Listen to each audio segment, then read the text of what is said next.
మనం తయారు చేసిన మషిన్స్ మనల్ని కంట్రోల్ చేయబోతున్నాయా? Let's find out. Hi every heroes and heroines out there. ఈరోజు మనం ఏఐ గురించి మాట్లాడుకుందాం. The effect of AIs in our daily life. ఇప్పుడు అవుతున్న అడ్వాన్స్మెంట్ గురించి కానీ మనం చూస్తే ఏఐ ఏ విధంగా అయితే పెరుగుతుందో it will definitely affect our jobs.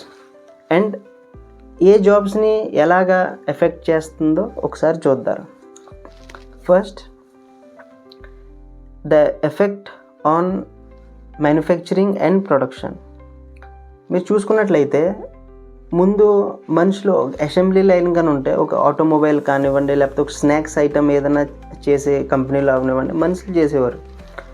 But మనం ఆల్రెడీ వీడియోస్ చూస్తున్నాం, ఆటోమేటిక్ రోబోట్స్ ఇప్పుడు అసెంబ్లీ లైన్లో చేయడం, తర్వాత ఏదైనా స్టాక్ని షిఫ్ట్ చేయాలన్నా, స్టాక్ మెయింటెనెన్స్ అన్న అంతా ఇప్పుడు సాఫ్ట్వేర్ ద్వారా అవుతుంది. దట్స్ అన్ ఏఐ ద్వారా అవుతుంది. ఒక చిన్న చిప్స్ తయారు చేయాలన్నా, స్నాక్స్ తయారు చేయాలన్నా ఆ కంపెనీలో ఏఐ ఆల్రెడీ ఇంటిగ్రేట్ చేస్తాం మొదలెట్టేశారు. That's one way. దాని తర్వాత వచ్చేది రీటైల్ అండ్ కస్టమర్ సర్వీస్. మీరు చూసుకున్నట్లయితే మనకి ఏదైనా ప్రాబ్లం వస్తే కస్టమర్ కేర్కి ఫోన్ చేసి మాట్లాడుతున్నాం. బట్ యూ నెవర్ నో అది మనం మాట్లాడేది ఒక హ్యూమన్తోనా లేకపోతే ఒక మషిన్తోనా అని, ఐ మీన్ ఒక ఏఐతోనా అని. చాలా పెద్ద పెద్ద కంపెనీలు ఇంటిగ్రేట్ వాళ్ళ సిస్టమ్స్లో ఏఐని ఇంటిగ్రేట్ చేయడం మొదలుపెట్టేసింది.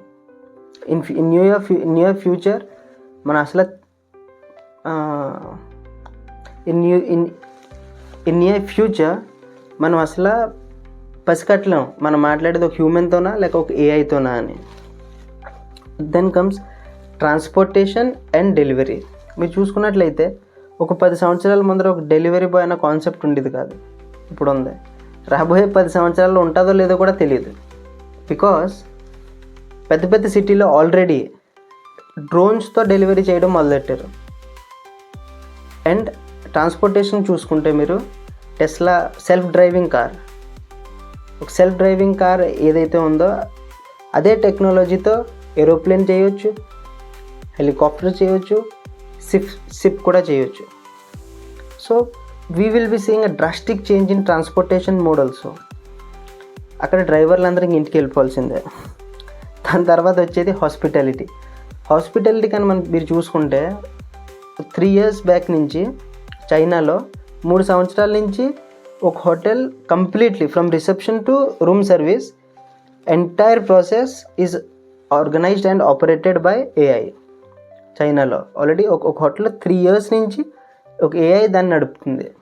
This is the advancement of AI. అంత అడ్వాన్స్గా ఉంది. దాని తర్వాత హెల్త్ కేర్. మీరు చూసుకున్నట్లయితే చిన్న నర్సింగ్, ఒక నర్స్ చేసే పనుల దగ్గర నుంచి కాంప్లెక్స్ ఆపరేషన్స్ వరకు ఏఐ చేస్తుంది. ఒక టమాటా పైన చర్మం కోసి దాన్ని మళ్ళీ స్టిచ్ చేస్తాం కూడా మనం చూసాం. అండ్ ఎక్స్పర్ట్స్ చెప్పేది ఏంటంటే ఒక మెషిన్ కానీ ఆపరేషన్ చేస్తే 99% అక్యురసీతో చేస్తుంది. వెరీన్ ఒక హ్యూమన్ చేస్తే you don't know success rate. దాని తర్వాత మార్కెటింగ్ అండ్ కంటెంట్ క్రియేషన్. మీరు చూసుకున్నట్లయితే ఒక ఇమేజ్ ఏదైనా తయారు చేయాలన్నా, విఎఫ్ఎక్స్ అవనివ్వండి, ఏదైనా ఒక కాన్సెప్ట్ ఆర్ట్ని మనం తయారు చేయాలంటే it use to take days, ఎన్నో రోజులు పట్టేది. బట్ నౌ సింపుల్గా టైప్ చేస్తే you are getting the image instantly. దాని తర్వాత ఒక 2 lines టైప్ చేస్తే మొత్తం సాంగ్ వచ్చేస్తుంది. The entire song is been produced with in seconds. దాని తర్వాత లీగల్ జాబ్స్కి ప్రాబ్లం రావచ్చు. ఎలాగంటే మనకేమైనా ఎఫిడవిట్ కావాలి, ఎవరి దగ్గరికి వెళ్తాం? ఒక లాయర్ దగ్గరికి వెళ్తాం. కానీ మనం ఒక 2 lines టైప్ చేస్తే ఏలో నెక్స్ట్ 1 secondలో మీకు ప్రింట్అవుట్ వచ్చేస్తుంది ఎఫిడవిట్ది.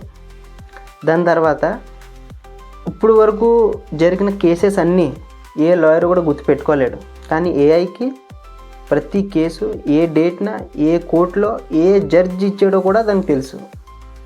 That's how the advance AI is. Depending on ఆ క్యాలిక్యులేషన్స్ బట్టి మీ ప్రొసీడింగ్స్ని ఎదరికి తీసుకెళ్తుంది ఏఐ. అంత అడ్వాన్స్మెంట్ వస్తుంది. దాని తర్వాత ఎడ్యుకేషన్. మనం ఏ ఎడ్యుకేషన్ అయితే ఇన్ని సంవత్సరాలు బట్టి చదువుతున్నామో that will definitely be impacted through AI. మీరు చూసుకున్నట్లయితే మన 3 to 5 years ఏదైతే డిగ్రీ ఇంజనీరింగ్ చేస్తున్నామో దట్ వోంట్ లాస్ట్, దాని వాల్యూ జీరో అవుతుంది, zero literally. Because from creative jobs నుంచి చూసుకుని, క్రియేటివ్ జాబ్స్ నుంచి ఒక లో స్కేల్ ఒక 3rd grade పని కూడా ఏఐ వచ్చేస్తుంది. ఇంక దేంట్లో మనం కోపప్ అవుతాం? ఇంత ఫాస్ట్ మూవింగ్ వరల్డ్లో మనం సర్వైవ్ అవ్వాలంటే ఎలాగా? నాకు తెలిసి just we have to constantly learn and explore new things. That's how there would be some chance to survive. And I think this is a very critical time for the humankind. ఒకవేళ మనం దీన్ని సరిగ్గా even from the government prospective also, government లెవెల్లో కూడా ఒక rules and regulation సరిగ్గా లేకపోతే the human kind may be in danger in few decades. So information మీకు హెల్ప్ఫుల్ అవుతుందని అనుకుంటున్నాను. And requesting you to comment below the positive aspects of AI. Thank you.